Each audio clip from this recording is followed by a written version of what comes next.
Bayangin ini, kamu bangun pagi, umurmu 40 tahun, tidak ada rasa panik soal uang, tidak ada rasa takut besok makan apa. Tidak ada tekanan dari utang atau kebutuhan mendadak. Dan yang paling penting, kamu tidak lagi hidup dari hari ke hari, tapi dari sistem yang kamu bangun sendiri.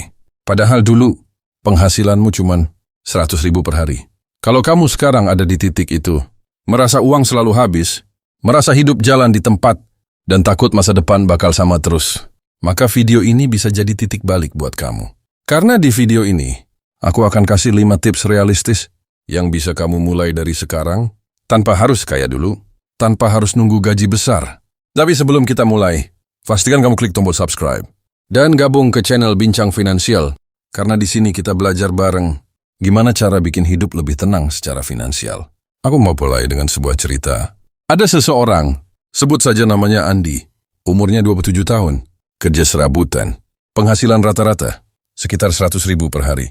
Kalau lagi sepi, bisa cuma 50.000. Kalau lagi rame, paling mentok 150.000.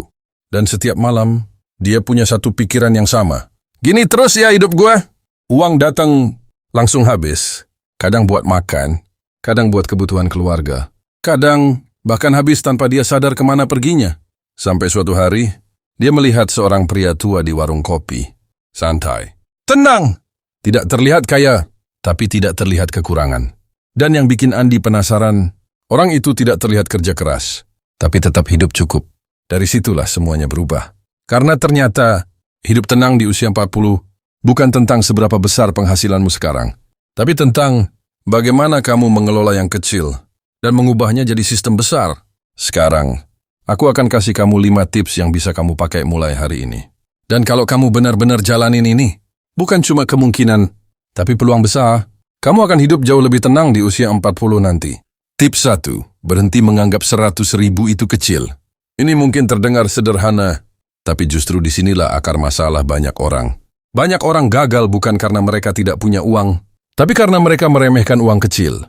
Mereka melihat 100.000 dan berpikir, cuma segini, nggak akan ngubah hidup. Akhirnya uang itu dipakai tanpa arah, tanpa perencanaan, tanpa tujuan. Dan yang lebih berbahaya, kebiasaan itu terbawa terus.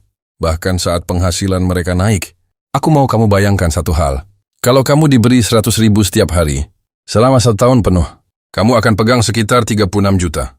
Sekarang pertanyaannya, kenapa banyak orang yang pegang angka sebesar itu, tapi tetap tidak punya apa-apa? Jawabannya bukan di jumlahnya, tapi di perlakuannya.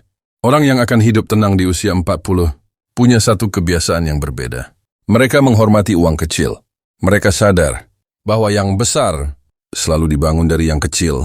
Mereka tidak menunggu kaya untuk mulai serius. Mereka serius, bahkan saat belum punya apa-apa. Dan di titik inilah, hidup mulai berubah.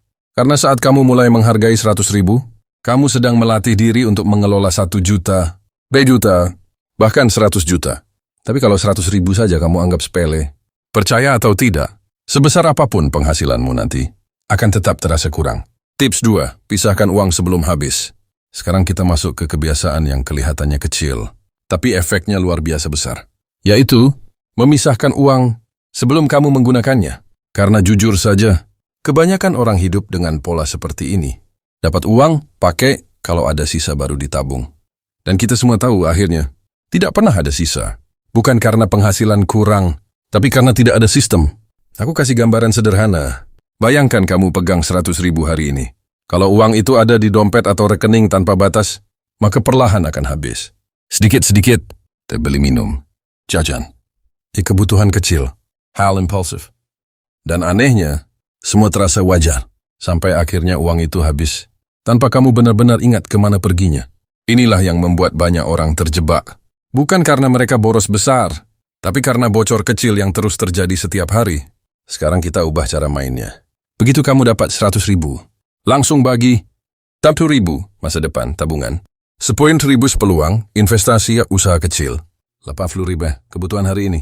Di awal ini akan terasa menyakitkan. Kamu akan merasa, wah jadi sempit banget ya. Tapi justru disitulah kekuatannya. Karena kamu sedang memaksa diri untuk hidup di bawah kemampuanmu. Dan itu adalah kebiasaan orang-orang yang akhirnya bebas secara finansial. Yang menarik, setelah beberapa bulan, kamu akan mulai terbiasa. Dan yang dulu terasa sempit, akan terasa normal. Dan yang lebih penting, untuk pertama kalinya, kamu punya sesuatu yang tersisa, sesuatu yang berkembang, sesuatu yang bisa kamu bangun. Karena pada akhirnya, hidup tenang bukan soal berapa yang kamu hasilkan, tapi berapa yang berhasil kamu amankan. Tips 3, bangun sumber uang kedua, sekecil apapun. Sekarang kita masuk ke titik yang sering diabaikan, tapi justru ini yang membedakan hidup yang tenang dan hidup yang penuh kecemasan, yaitu punya lebih dari satu sumber penghasilan.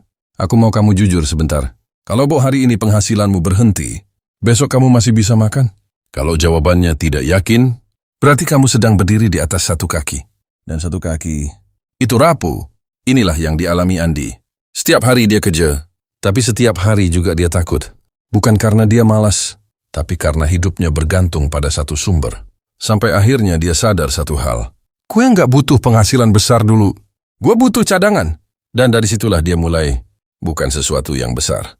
Dia mulai dari hal kecil. Jualan online sederhana. Jadi affiliate, bantu jualin produk orang. Bahkan pernah cuma dapat 5.000 dari satu transaksi. Kelihatannya kecil? Iya. Karena untuk pertama kalinya, dia tidak hanya menunggu uang datang, dia mulai menciptakan uang. Dan ada satu perubahan penting yang terjadi. Rasa takutnya mulai berkurang. Karena sekarang, kalaupun satu sumber berhenti, dia masih punya yang lain. Ingat baik-baik. Hidup tenang bukan tentang punya banyak uang, tapi tentang tidak bergantung pada satu pintu. Semakin banyak pintu yang kamu punya, semakin kecil rasa takutmu. Dan semuanya bisa dimulai dari kecil. Tips 4, hindari gaya hidup naik saat penghasilan naik. Ini jebakan yang paling halus dan sering tidak terasa sampai semuanya terlambat. Namanya, gaya hidup yang ikut naik. Awalnya sederhana, penghasilanmu naik sedikit. Dari 100.000 jadi 120.000. Lalu pikiran mulai bicara, gak apa-apalah. Gue kerja keras, gue pantas nikmatin. Dan itu benar, kamu memang pantas. Tapi masalahnya bukan di menikmati. Masalahnya di kebiasaan baru. Sedikit demi sedikit, mulai lebih sering jajan, mulai beli yang tidak perlu, mulai cari kenyamanan instan. Dan tanpa sadar, standar hidupmu naik. Yang dulu cukup, jadi terasa kurang. Yang dulu sederhana, jadi terasa sempit. Dan akhirnya, penghasilan naik, tapi hidup tetap terasa berat. Andi pernah ada di fase ini. Waktu penghasilannya mulai naik sedikit, dia merasa hidupnya akhirnya membaik. Tapi anehnya, di akhir bulan, kondisinya sama saja. Tidak ada tabungan, tidak ada perkembangan. Sampai dia sadar satu hal yang menyakitkan. Bukan penghasilan gua yang kecil, tapi gaya hidup gua yang diam-diam membesar. Dan sejak itu, dia buat satu aturan sederhana. Setiap penghasilan naik, yang naik duluan bukan gaya hidup, tapi tabungan, investasi, modal usaha. Gaya hidup belakangan. Karena orang yang benar-benar tenang, bukan yang terlihat kaya dari luar, tapi yang kuat dari dalam.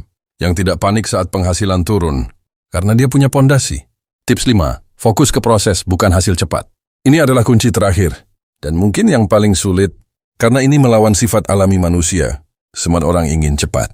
Cepat kaya, cepat berhasil, cepat berubah. Tapi kenyataannya, semua yang bertahan lama, tidak pernah dibangun dengan cepat. Andi juga sempat hampir menyerah. Di tahun pertama, hidupnya hampir tidak berubah. Masih penghasilan kecil, masih harus hemat, masih harus berjuang. Dan di satu malam, dia hampir berkata, ngapain gue capek-capek? Hasilnya nggak kelihatan. Mungkin kamu juga pernah di titik itu, sudah mencoba, tapi hasil belum terasa. Sudah berusaha, tapi hidup belum berubah. Dan disitulah banyak orang berhenti. Bukan karena mereka tidak mampu, tapi karena mereka tidak sabar. Padahal, perubahan terbesar selalu terjadi secara diam-diam, tidak terlihat di awal. Tapi tumbuh perlahan, seperti menanam pohon. Di minggu pertama, tidak ada apa-apa. Di bulan pertama, masih kecil. Di tahun pertama, baru mulai terlihat. Tapi setelah beberapa tahun, akar sudah kuat. Dan pohonnya tidak mudah tumbang. Andi akhirnya bertahan. Hari demi hari, sedikit demi sedikit, dia tetap menyisihkan. Dia tetap membangun sumber kedua. Dia tetap menahan gaya hidup. Dan setelah 5 tahun, hidupnya mulai berubah. Tidak drastis, tapi cukup untuk membuatnya tenang. Dan setelah 10 tahun, dia bukan lagi orang yang sama. Ingat ini, orang gagal bukan karena mereka tidak pintar, tapi karena mereka berhenti terlalu cepat. Kalau kamu bisa bertahan, kalau kamu bisa konsisten, kalau kamu bisa sabar, maka waktu akan bekerja untukmu. Dan saat itu terjadi, Hidup yang dulu terasa berat akan berubah jadi tenang. Sekarang, coba kamu diam sebentar. Dan tanya ke diri kamu sendiri, kalau kamu terus hidup seperti sekarang, tanpa perubahan, tanpa sistem, tanpa arah, kira-kira 10 tahun lagi hidupmu akan seperti apa? Masih sama? Masih kejar-kejaran dengan kebutuhan? Masih cemas tiap akhir bulan? Masih berharap keajaiban datang, tanpa pernah membangun sesuatu? Atau kamu ingin hidup yang berbeda? Hidup yang lebih tenang, Lebih stabil, dan tidak lagi takut soal uang setiap hari. Karena kebenarannya sederhana, hidup tenang di usia 40 bukan ditentukan nanti, tapi ditentukan dari keputusan kecil yang kamu ambil hari ini. Bukan dari seberapa besar penghasilanmu, tapi dari seberapa bijak kamu mengelolanya. Dan yang paling penting, bukan dari seberapa cepat kamu berubah, tetapi dari seberapa lama kamu bisa bertahan. Ingat Andi? Sekarang, dia bukan orang kaya raya, tapi dia tidak lagi hidup dalam ketakutan. Dia tidak lagi panik kalau besok tidak kerja. Dia tidak lagi bingung uangnya habis kemana. Kenapa? Karena dia mulai lebih awal saat orang lain masih menunda. Dia mulai dari kecil saat orang lain meremehkan. Dan dia bertahan saat orang lain menyerah. Dan mungkin cerita Andi itu bisa jadi cerita kamu juga. Kalau kamu merasa video ini membuka pikiran kamu, dan kamu sadar bahwa kamu tidak mau hidup seperti sekarang selamanya, maka ini saatnya kamu ambil keputusan. Klik tombol subscribe sekarang juga dan menggabung ke channel Bincang Finansial, karena di sini kita belajar bareng dari kondisi biasa menuju hidup yang lebih tenang secara finansial. Dan aku mau kamu lakukan satu hal lagi. Tulis di kolom komentar, gue siap berubah. Bukan untuk orang lain, tapi sebagai janji untuk dirimu sendiri. Karena perubahan besar selalu dimulai dari keputusan kecil. Dan mungkin keputusan kecilmu hari ini adalah awal dari hidup tenangmu di masa depan.